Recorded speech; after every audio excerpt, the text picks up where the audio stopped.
Dans cette vidéo, nous allons voir ce qu'est un tunnel de vente. Donc, par définition, un tunnel de vente, c'est un entonnoir de conversion, qui est un processus de vente qui se charge de convertir donc un visiteur d'un site web en prospect, puis en client, puis en ambassadeur.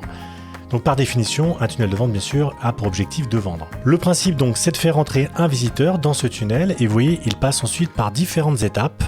Chaque étape correspond donc à une page. Et donc l'objectif au niveau de ces étapes, c'est encore une fois de le faire passer soit à la fin en client, soit en prospect. Vous avez deux catégories d'acquisition au niveau d'un tunnel de vente. Vous pouvez soit vendre un produit ou un service. Donc, vous voyez par exemple, dans mon exemple ici, je suis dans le cadre de la présentation d'un bien immobilier. Et donc là, mon objectif, bien sûr, c'est de vendre mon bien. On verra ça un peu plus tard sur le dispositif à mettre en place dans ce cas de figure-là. L'autre cas qu'on peut avoir, c'est de créer sa mailing list, de créer son audience.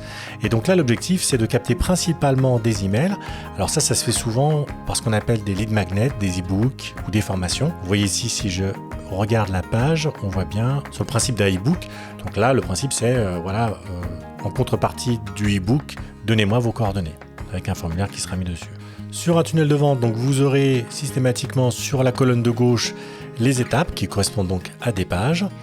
Et puis pour chaque étape, vous allez avoir spécifiquement la possibilité de modifier le design, de gérer des règles d'automatisation, de paramétrer la page, d'avoir les statistiques propres à cette page ainsi que les contacts qui ont fait des opt-in sur cette page.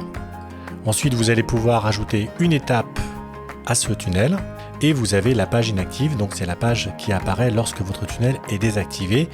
Si par exemple vous avez créé une offre qui est limitée dans le temps et que passé ce délai vous désactivez le tunnel, dans ces cas-là, ça sera la page inactive qui apparaîtra et non plus le tunnel par défaut.